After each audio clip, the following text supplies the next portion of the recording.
working all along with ancient sites. You went to ancient Egypt next, in your next group of incarnations. This is, by now, Atlantis has fallen and been destroyed. It's now underwater mostly, except for small islands and things. So, of course, many of them fled up into Europe.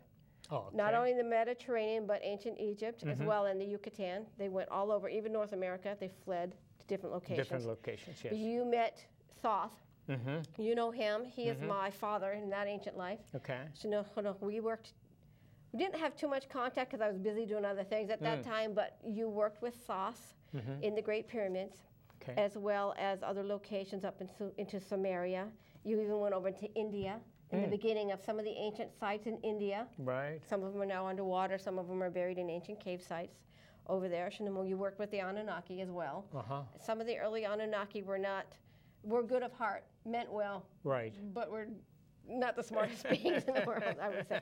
You were selfish sometimes, just like some mortal beings are. But many of them were good of heart and loved human beings, even though they altered us. Some of them meant well, but it was their own understanding.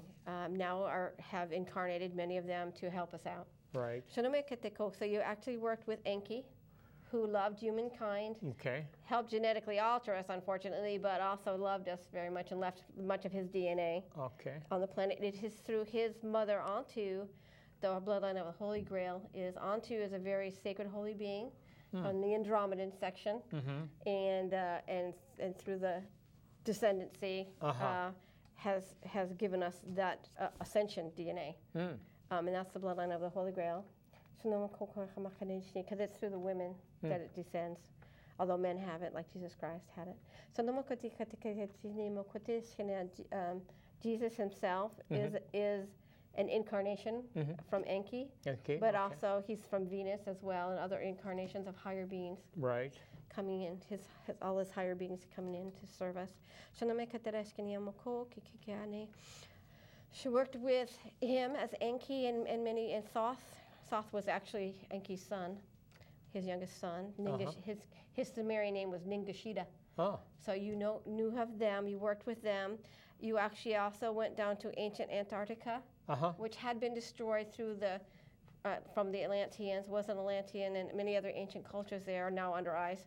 But you worked there before the ice covered it, helping to preserve much of that so it wouldn't be lost forever. So we now have many of those things in ancient libraries around the world, including in the library that's under the Pyramid of Giza.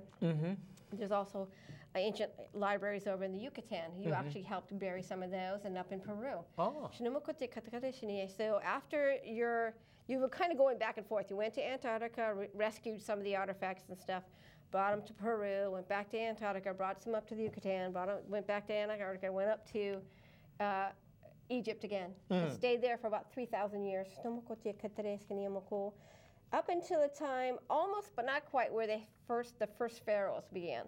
You left that area. You went over back into the Antarctic region for a while, worked underground with the Galactic Federation in preparing things to be restored for the future.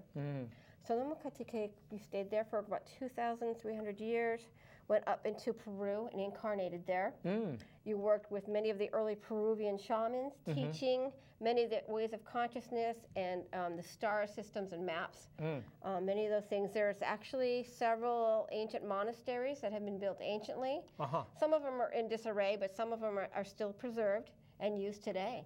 Peru means where? Peru is on the western coast in South America, where Lake Titicaca is. Titicaca. Yeah, Lake Titicaca, Machu Picchu, all that area. Because I have a remembrance. When I saw that picture, I was there. I knew. You remember? Yeah, I remembered. That's pretty cool. Yes. You served there with the Ascended Masters and Jesus for quite some time, leaving ancient teachings, star maps, and things there that will be restored eventually to the earth, to the public. I mean, there have been many teachers have come and gone from there, even in modern times, learning and remembering. A lot of them from Tibet have gone there and then gone back to Tibet. That's the connection. There's a connection, there. In China as well, there's a few ancient beings. They don't talk much. They keep very quiet. So Nomoko, they work with the Great White Pyramid that's in China. So you have a connection with that and knowledge of that as well, especially for Tibet. I feel like there's a very strong energy connection through Machu Picchu and Peru. Tibet. Yeah. And Tibet, yeah. You stayed there quite a while working with Jesus. You did go to Lake Titicaca. There's an ascended master's place underneath the waters. So you have been there in ancient times and will be again in the future. And that's used again. There's a cave system nearby that actually connects all the way up into Utah, North America. It's underground. Underground. Tunnels. Oh. Yeah. You have used those and brought many artifacts up into Utah for preservation. There's actually an ancient Atlantean site there that's in the mountains. The Ute Indians have protected many of these ancient things from Lemuria and from Atlantis and preserved them there. New Mexico, there's an ancient place in New Mexico as well in North America that you have preserved artifacts there. You can actually go on and Google it. Oh. What kind of keywords? Artifacts? I'll find it. I have it. I'll send it to you if I can find it again. Sure. But ancient artifacts and an ancient site. They have actually found it and been excavating up in there. So I don't know if they've actually gone deep enough underground to get some of the ancient stuff. But now with deep ground penetrating radar, they are able to find these things more. So you're still working down mostly in Peru, but you're traveling a lot. You're doing a lot of traveling with ancient artifacts and things, making sure that things are preserved for the future, for now, and after the shift to bring forth many of these artifacts to be restored, ancient priesthood sites, temples, things like that. You also went over to Easter Island once and traveled there, just more like just checking out the area. Didn't really leave any artifacts or anything, but just kind of learning, gathering information, knowledge, leaving your DNA. You next incarnated over in Australia, and you worked with many of the Aborigines. Yep. And then you traveled up into China. Okay. Made your way up through Nepal and up in that area, Tibet, China. Had 92 lifetimes in ancient China. Oh. Worked with many of the ancient pyramids there because there are many millions of pyramids over there. Right. Now they're starting to release pictures, so you can actually see a picture even of the Great White Pyramid, which is under ice most of the year. So there's only 2 weeks out of the year because it's way up in the mountains. It takes like 6 months to hike up there to get it. 6 months. There's actually a group of scientists recently made it up there, and the only thing that's in that pyramid is the flower of life symbol. You have been there in the past. There's an ancient library nearby that you've worked with Jesus Ananda in there as well as myself. The Syrians from the Syrian nation have placed artifacts and knowledge in there for the future. That's kind of where the Great White Pyramid has to do with time, linear time. So there's a thing that will happen with the Great White Pyramid soon when linear time ends, where it opens up. There's some other rooms and stuff inside the pyramid that are hidden. The library will come forth with knowledge. Now you're getting up to you're about 100,000 BC still, doing many lifetimes. All right. Yeah. Wow. You chose to incarnate back into the Druid period. This is now after Stonehenge has been built and created. Working again. Now you're working more with what I would term magicians. Magic, and King Arthur's. Those, preparing for that time to come forth. It's early days yet, but still you're working with like the queen of the elven kind and the fairies. Working with tweaking ley lines and energies, energy patterns. Creating things magically. What seems to magic to us, but of course it's all with consciousness. Sure. The higher consciousness, and just beautifying the earth. Spending some time just enjoying your labors and just working with them. You served over in London, up north in England, mostly England, up into Scotland and Wales again, over into Germany. Went into Germany and over into Russia eventually in the later periods. Traveling, ancient roots. Working with the Galactic Federation and UFOs. You came after that. You started incarnating. Let's go up. Let's kind of skip and see what's the next important period. Right. Israel. You went to Israel. You were there just prior to the Christ, his birth. Okay. You actually met one of the, I think one of the three kings that traveled. Balthazar. Balthazar, yeah. I think. You also knew Melchizedek. One of the Melchizedeks, who's an ancient being, very powerful, magician, as well as high priest. You knew of the Christ, but you didn't stay. You weren't alive after his birth. Was he there? Let me see. No, you were not. You were not there. You had work to do up in the ships. You went up to the ships for a while. Oh. Preparing for your next incarnations that you needed to do, work that you needed to do.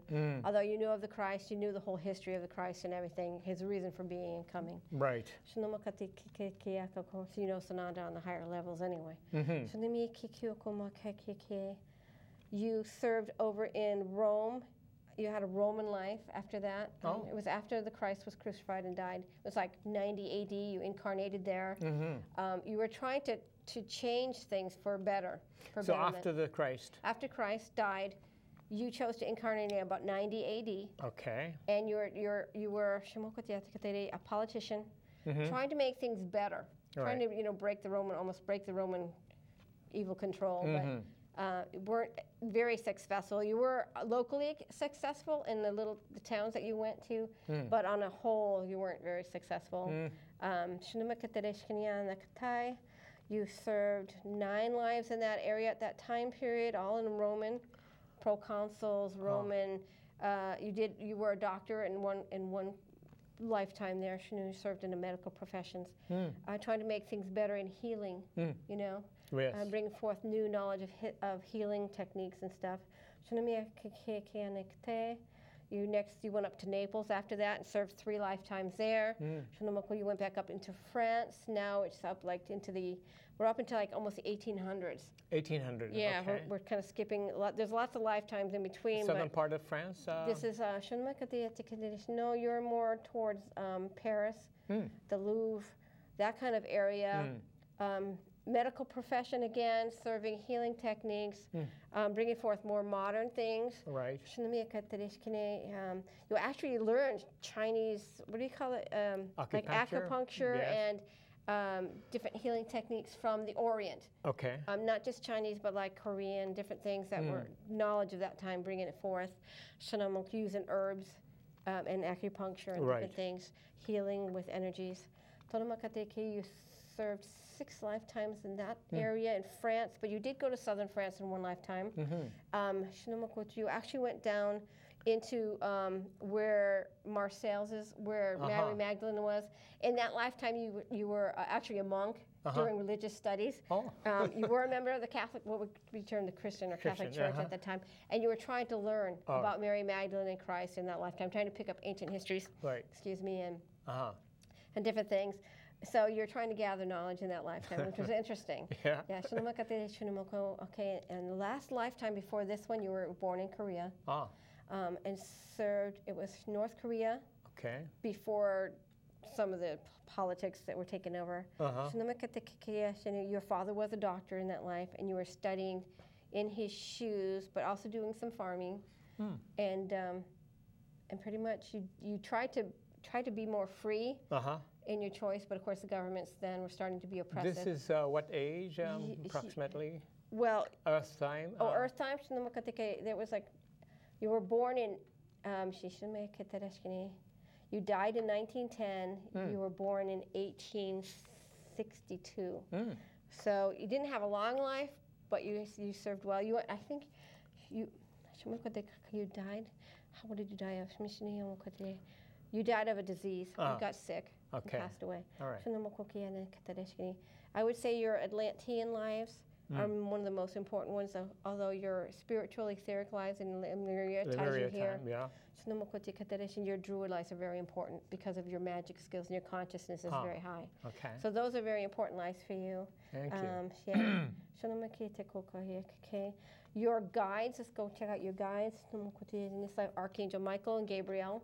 Saliel, from where your soul was birthed, is your Sariel. Saliel. L-I-E-L, I believe, Soriel, S-O-R. Yeah. S-O-R-I-E-L, Soriel. She's a female, and female archangel, and she is from your galaxy where your soul is birthed. Okay, where's that? Third galaxy out from the great galactic sun. You're a very spiritual high being. You're of the angelic realm, so your spiritual DNA is more angelic rather than extraterrestrial. Right. Many of the healing technologies come from that realm. You see, Queen, it sounds like Latifah. Queen Latifah she is a queen of the Elven fairy queen.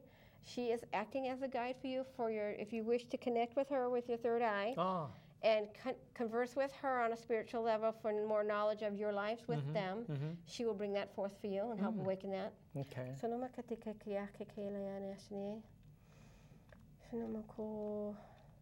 Galactic Federation, of course, Sananda, Jesus, is definitely a guide for you because you've worked extensively with the Galactic Federations and Ascended Masters, since he is also considered an Ascended Master.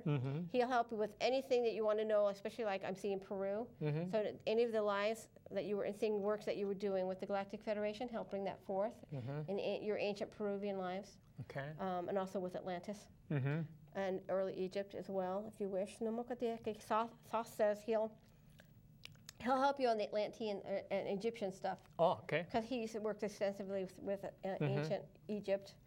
And also with Atlantis a little bit as well. Your mother's mother. She is working with you on the family level, in the spirit world. Okay. So do you know what her name is? Grandmother. Your mother's mother. Okay, I have.